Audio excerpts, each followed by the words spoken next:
Hi guys, எல்லோரும் எப்படி இருக்கீங்க? வாங்க பெப்பர் சிக்கன் செய்யலாமா? எப்படி செய்யறதுன்னு பார்க்கலாங்க. அடுப்பு பற்ற வச்சு கடாய் வச்சுக்குங்க. கடாய் காஞ்சோடனே மிளகு சேர்த்துக்கலாங்க. மிளகு நீங்கள் எந்த அளவுக்கு சேர்த்துக்கிறீங்களோ அதுதாங்க டேஸ்ட்டு கொடுக்கும். பெருஞ்சீரகம், சீரகம் கம்மியாக சேர்த்துக்குங்க. எல்லாத்தையும் நல்லா வறுபடட்டோங்க. காஞ்ச மிளகாய் சேர்த்துக்கலாங்க. நம்ம மிளகாய் தூள்லாம் எதுவும் சேர்க்க மாட்டோம். இந்த மிளகும் காஞ்ச மிளகாய் மட்டும்தாங்க இதுக்கு காரமே கொடுக்கும். அதனால் நீங்கள் காரத்துக்கு தகுந்த மாதிரி நீங்கள் கொடுத்துக்குங்க. கம்மியாக வேணுனாலும் கம்மியாக கொடுத்துக்குங்க. வறுபட்டோடனே ஒரு தட்டில் எடுத்து ஆற வச்சுக்குங்க. அதை அரைச்சின்னு வந்தாச்சுங்க. தாளிப்பு கொடுக்கலாங்க. கடாயில் எண்ணெய் ஊற்றிக்குங்க. பட்டை, லவங்கம், கிராம்பு எல்லாத்தையுமே போட்டுக்கலாங்க. சும்மா ஒன்று சேர்த்துக்குங்க போதும். கருவேப்பிலை போட்டுக்குங்க. நல்லா பொரிஞ்சு வந்தோடனே நல்லா குட்டி குட்டியாக ஆனியன் கட் பண்ணிக்கோங்க. நான் ஒரு 3 ஆனியன் வச்சுருக்கேங்க. 1/2 கிலோ சிக்கனுங்க. 3 ஆனியன் நல்லா பொடி பொடியாக கட் பண்ணதை சேர்த்துக்குங்க. நல்லா வதக்கி விடுங்க. அதையும் அது லைட்டாக வதங்கினோடனே இஞ்சி பூண்டு பேஸ்ட்டு சேர்த்துக்கலாங்க. எல்லாத்தையும் நல்லா மிக்ஸ் பண்ணி விடுங்க.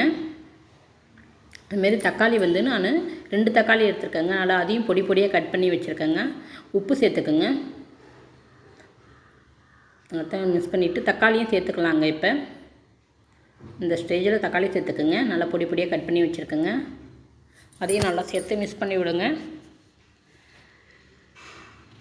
நல்லா வதங்கட்டுங்க. நல்லா வதங்கி எண்ணெய் பிரிஞ்சு வர ஸ்டேஜில் உங்களுக்கே தெரியுங்க. பார்த்தா கறியை நல்லா க்ளீன் பண்ணி அதுக்குள்ளே வச்சுக்கலாங்க.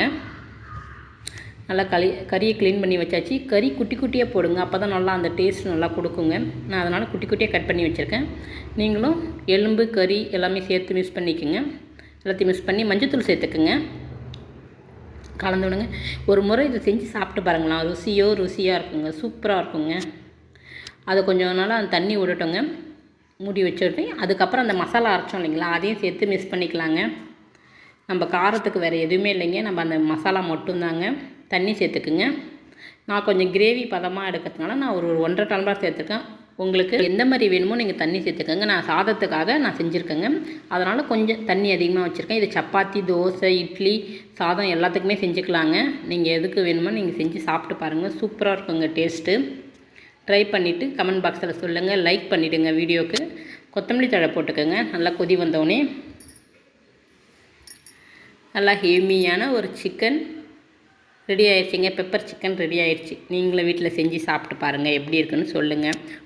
நல்லா மேலே எண்ணெய் திரிஞ்சு வர டைமில் நம்ம ஆஃப் பண்ணிட வேண்டிய